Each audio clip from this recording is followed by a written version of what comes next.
Okay, welcome back students. Chemistry students talking about equilibrium.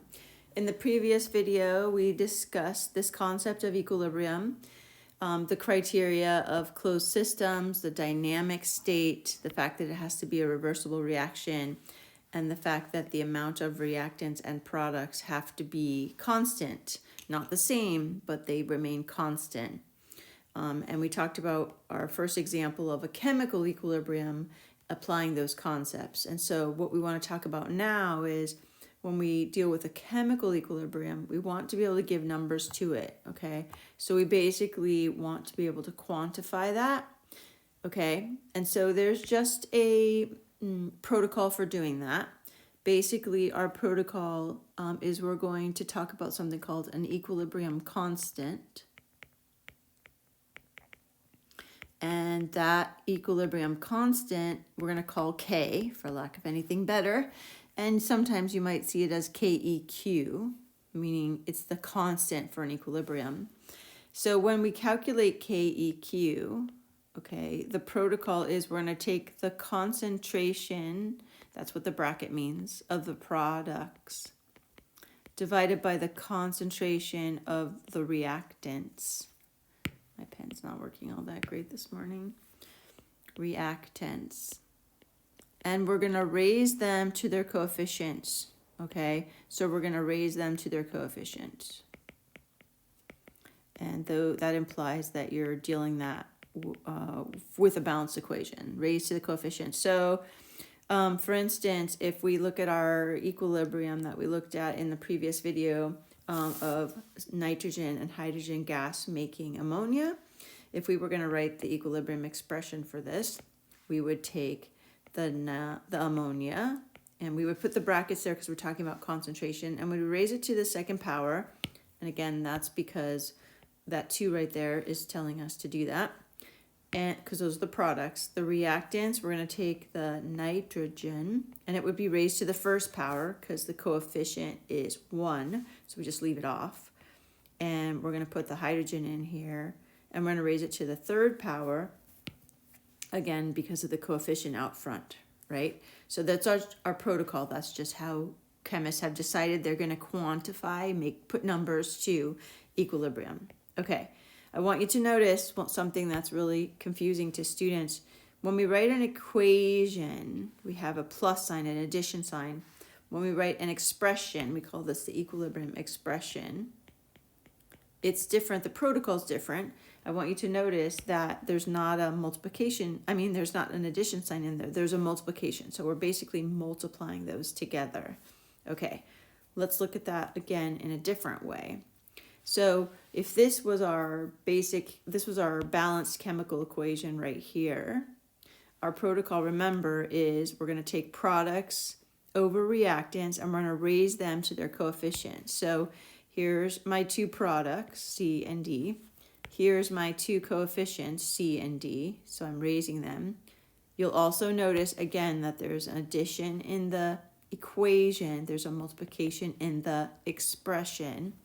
Okay, here's my A and B. There's my A and B. And then again, the coefficients for A and B are there. Okay, there's one tiny little caveat to that, is when we write these equilibrium expressions, we have this protocol, but we leave out, pure liquids and solids. And if we're talking about concentration, which is actually a concept we haven't spent a lot of time talking about, it's kind of after this, we're going to talk about it a little bit more. But basically, if you think about it, we can't change the concentration of pure liquids. Concentration is like when you put sugar in water, you can make it really sweet by putting more sugar in. You can make it not so sweet by putting less sugar in. That's what we mean by concentration. And if you ask the concentration of water, you couldn't really answer that question because it's a pure liquid. It doesn't have a concentration, so that's one reason we leave it out. That is the reason we leave it out. When we talk about solids, same thing. You can't dilute a solid. You can't make the concentration of a solid different, and so it's just left out of the equilibrium expression. Okay, so the last thing about understanding the K's and quantifying it is just it gives us a means by which we can tell what we call the nature of the equilibrium. Okay. So I want to go back to the nature of the equilibrium is what K tells us. I want to go back to this picture right here. And again, if you haven't watched the first video on equilibrium, this might not make a lot of sense. But when I look at this sort of physical equilibrium that we started our conversation with, when we talk about equilibrium, is when the forward and reverse reactions are equal, but not necessarily the amount of product, right, and reactant. And so what the equilibrium expression does is it tells us, does this reaction favor reactants or products? So when I look at this equilibrium right here, there's not as much gas here. And so we would say that this reaction favors reactants. There's more water than there is gas. There's more water in the liquid form than there is in the gas form. And so that's what we kind of do with K. K helps us decide which side of the equilibrium, reactants or products, is favored, or it tells us the nature of the equilibrium. So does it favor reactants or products? That's kind of what K tells us. So let's look at that really quick, okay? When we have a big K, and this is just a mathematical thing, we have big K, right? That means that we have a lot of products and very few reactants, right? And so essentially this tells us, whoops, I wrote that wrong. That tells us that this reaction, if it's in equilibrium, has more products than reactants, and this one favors products. So a big K favors products, right? A little k, meaning anything less than 1, right, would mean, if you understand fractions, you know that when you have a big denominator, you get a little number. And so if I think about this reaction, I have a lot of reactants and very little products. And this little k, right, so this little k tells us that we favor reactants, okay? And a big K tells us that we favor products. So that's what we mean by the nature of the equilibrium, okay? So let's do a tiny bit of practice with that. So I'm gonna skip a couple here and we're gonna look at some problems. So first thing is, how do we write the equilibrium expression, okay? So remember our equilibrium expression, KEQ, is products over reactants, right, raised to the coefficient, and we leave out liquids and solids, okay? So when I look at this is kind of, I wrote this and I didn't put the double arrow on there, but we're gonna assume all of these reactions here are reversible, okay? So basically, we did this one, so I'll let you guys practice that one, and I'll let you practice this one, and I'll just do one for you. And again, I'll put these in the notes. We have to just check to see what the states are, and since all of these are gaseous, okay, we can use all of these. So we're going to put them in our expression. So we're going to write KEQ for equilibrium. We're going to write CO, and we're going to multiply it by H2O, and we're going to check before we go too much further to make sure this is a balanced equation, and it looks balanced to me. You never want to write an expression without balancing the equation. And then our reactants down here are the reactants.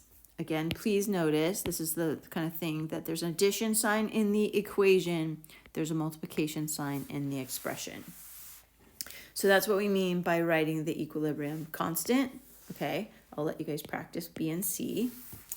So 2 gives us a chance to kind of talk about the size of K and what it means when we interpret it. So when we write this equation right here, okay, this is a chemical equation that's reversible. I'll make sure that is clear. If we write the KEQ for this, we're going to read this question. It says, if the hydrogen iodine concentration is 1.5, those brackets mean concentration. If the hydrogen concentration is 0.5, and the iodine concentration is 0.75, and this is basically pressure probably. Calculate the equilibrium constant for the reaction. Does the equilibrium favor reactants or products? Explain. So first things first, we're gonna write the equilibrium expression. So we're gonna put the products over the reactants raised to the coefficient after we checked to make sure there's no liquid or solid. So again, here's our equilibrium expression with a multiplication rather than addition. we put the products, right, over the reactants, and we raise them to their coefficient. So now all we can do here is, this is giving us the concentrations of these substances at equilibrium, okay? So I'm just gonna plug in the values and calculate K, okay? So it's saying calculate the equilibrium expression. So now that I have the expression, I'm just gonna substitute these numbers in. For hydrogen, I'm putting in 0.5. For iodine, I'm putting in 0.75. And underneath, I'm going to put 1.25, and I'm going to square that number. Okay, so this equation right here basically tells us what to do with the concentrations of these substances at equilibrium.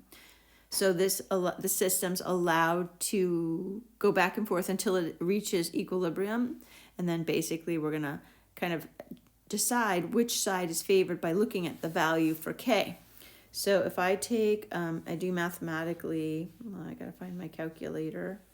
If I do mathematically 0.5 times 0.75, and I divide it by, I need my, let's see, I should do it this way.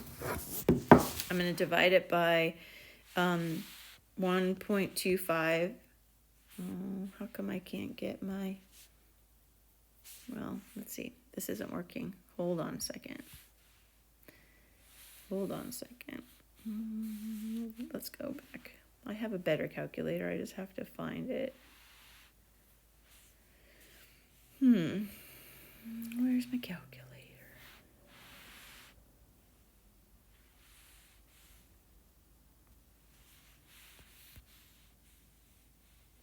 There it is. Okay, here we go. Okay, sorry for that. 0.5. Oops. So 0.5 times 0.75, and then we're going to divide that by 1.25 squared. Okay, and we get an answer, and it's 0.24. 0.24 is our answer. So we put those values into our equation, and we got 0.24. So if we go back to our notes and we put in the value of 0.24, what does that tell us? Well, this is a small k, right? It's small k, and we said that a small k means there's few reactants and few products and mostly reactants, because our denominator is larger than our numerator. So this is going to tell us that this is going to favor reactants. Okay, so reactants, there's basically going to be more of this in the vessel, in this closed vessel, than there is going to be of our products. And if you look carefully, you can kind of see that right by there. So there's less hydrogen and iodine than there is hydrogen iodide. And so basically when we calculate our K, it's going to tell us that. If we just had a K value, we could actually tell you that. So that's what that actually means. Okay. All right, we're going to let that be okay. So basically in this video, what we talked about is how do we quantify equilibrium? What does it mean when we look at the value of K? So hopefully that makes sense to you. And I can find you some practice problems to give you practice. Thanks so much for listening. Have a great day.